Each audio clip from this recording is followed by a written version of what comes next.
Sunday, November the 1st, 20th after Trinity.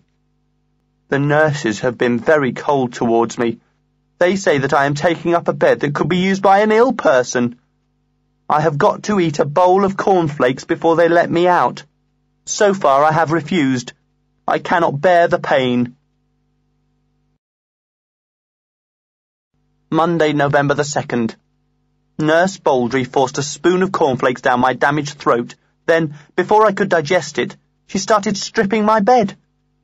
She offered to pay for a taxi, but I told her that I would wait for my father to come and carry me out to the car. Tuesday, November the 3rd.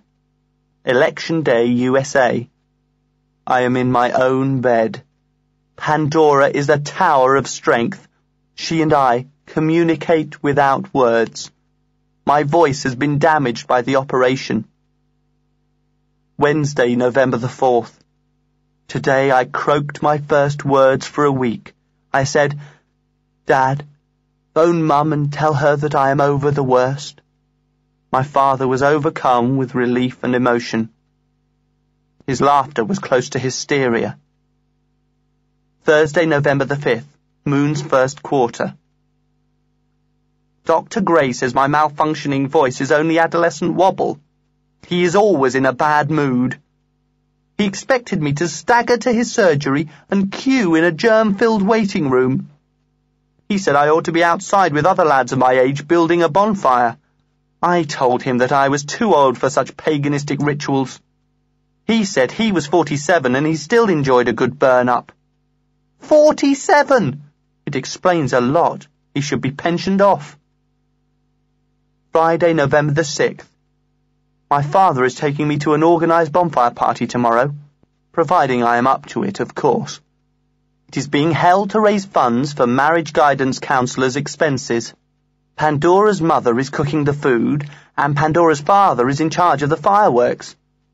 My father is going to be in charge of lighting the bonfire, so I'm going to stand at least 100 metres away. I have seen him singe his eyebrows many times. Last night, some irresponsible people down our street had bonfire parties in their own back gardens. Yes, in spite of being warned of all the dangers by the radio, television, Blue Peter and the media, they went selfishly ahead.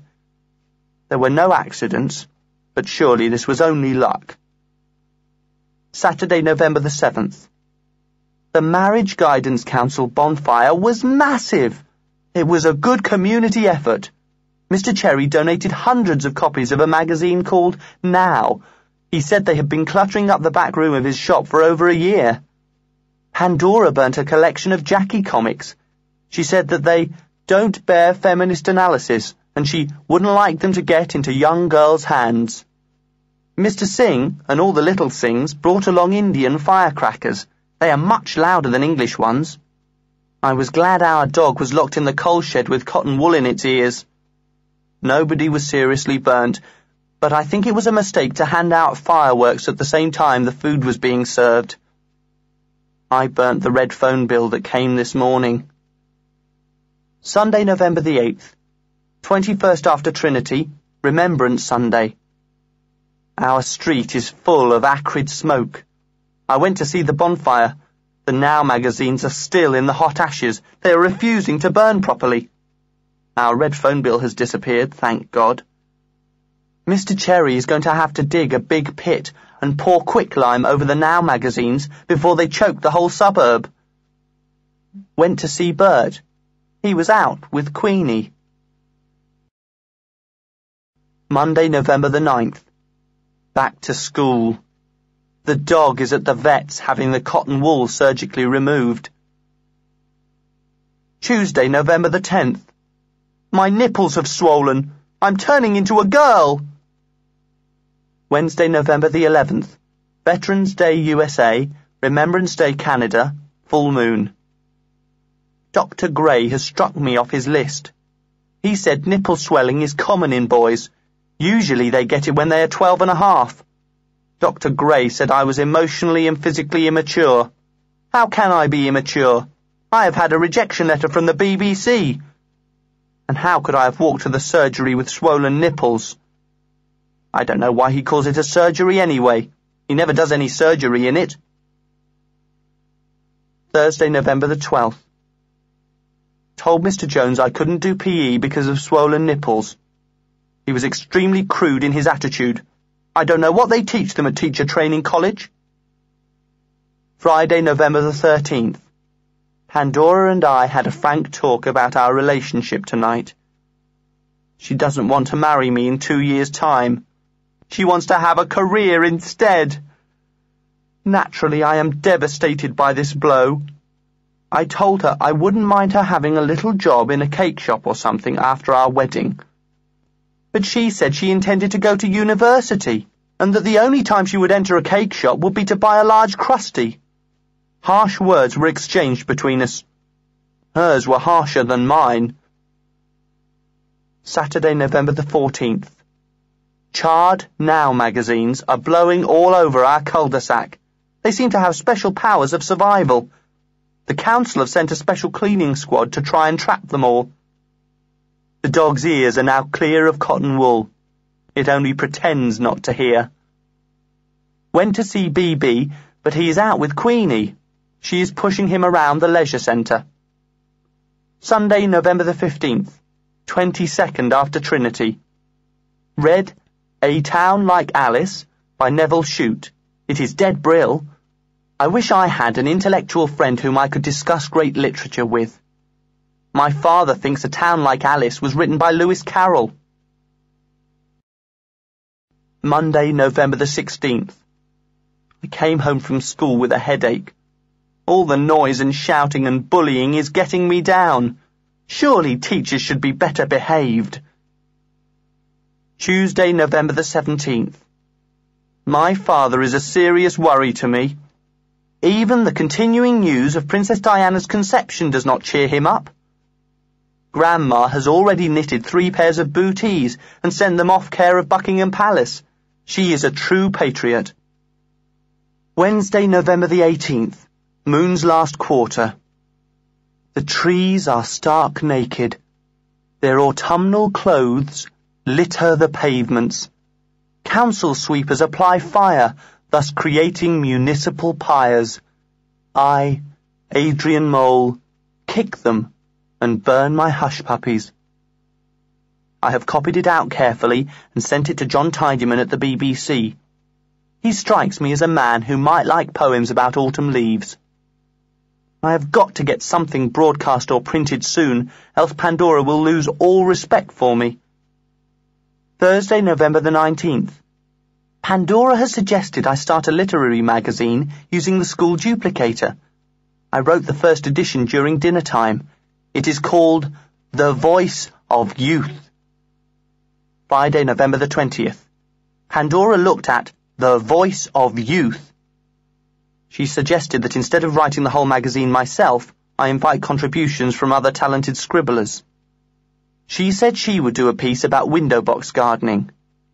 Claire Nielsen has submitted a punk poem. It is very avant-garde, but I am not afraid to break new ground. Punk poem. Society is puke, soiled vomit.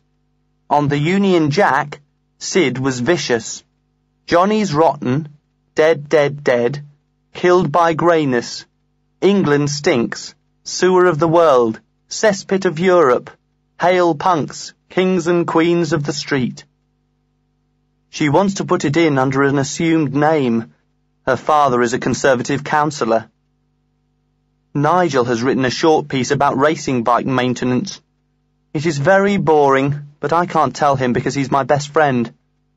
We go to press on Wednesday. Pandora is typing the stencils over the weekend. Here is my first editorial. Hi, kids. Well, here's your very own school magazine. Yes, written and produced entirely using child labour. I have tried to break new ground in our first edition. Many of you will be unaware of the miracles of window box gardening and the joys of racing bike maintenance. If so, hang on to your hats. You're in for a magic surprise. Adrian Mole, editor. We are going to charge 25 pence a copy. Saturday, November the 21st. Pandora's father has stolen a box of stencils from his office. As I write, Pandora is typing the first pages of The Voice of Youth. I am halfway through writing an expose about Barry Kent. It is called Barry Kent, The Truth. He hasn't dared to lay a finger on me since Grandma's dramatic intervention, so I know I shall be safe. Too busy to go and see Bert. I will go tomorrow. Sunday, November the 22nd. Last after Trinity. Finished the expose on Barry Kent. It will rock the school to its foundations. I have mentioned Barry Kent's sexual perversions, all about his disgusting practice of showing his thing for 5p a look. Monday, November the 23rd. Had a Christmas card from Grandma, and a letter from the post office to say that they are cutting the phone off. Forgot to call round and see Bert. Pandora and I were too busy putting the paper to bed. How I wish I was putting Pandora to bed. 2 a.m. What am I going to do about the phone bill? Tuesday, November the 24th. Nigel has just gone off in a sulk. He objected to the editing I did on his article. I tried to point out to him the 1,500 words on bicycle spokes was pure self-indulgence, but he wouldn't listen. He has withdrawn his article. Thank God, 2 pages less to fold. The Voice of Youth hits the classrooms tomorrow. Must go and see Bert tomorrow. Wednesday, November the 25th. We have been hit by a wildcat strike. Mrs. Claricoats, the school secretary, has refused to handle The Voice of Youth. She says there is nothing in her job description to say she has to mess about with school magazines. The editorial team offered to duplicate copies ourselves, but Mrs. Claricoats says that she alone knows how to work the wretched thing. I am in despair. A whole 6 hours' work wasted. Thursday, November the 26th. Thanksgiving Day, USA. New moon. Pandora's father is photocopying The Voice of Youth on his office machine.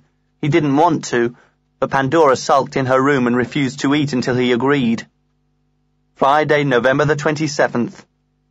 500 copies of The Voice of Youth were on sale in the dinner hall today. 500 copies were locked in the games cupboard by the end of the afternoon. Not one copy was sold. Not one!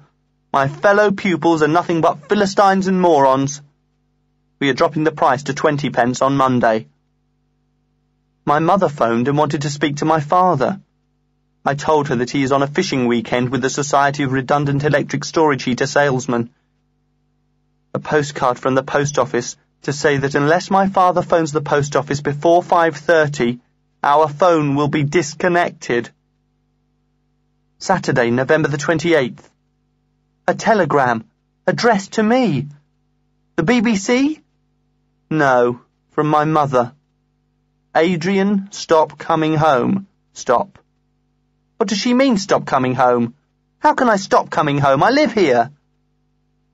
The phone has been cut off. I am considering running away from home. Sunday, November the 29th. Advent Sunday. My mother has just turned up with no warning. She had all her suitcases with her. She has thrown herself on the mercy of my father. My father has just thrown himself on the body of my mother. I tactfully withdrew to my bedroom, where I am now trying to work out how I feel about my mother's return. On the whole, I am over the moon, but I'm dreading her looking around our squalid house. She will go mad when she finds out that I have lent Pandora her fox fur coat. Monday, November the 30th, St. Andrew's Day. My mother and father were still in bed when I left for school. Sold one copy of The Voice of Youth to Barry Kent. He wanted to discover the truth about himself. He is a slow reader, so it will probably take him until Friday to find out.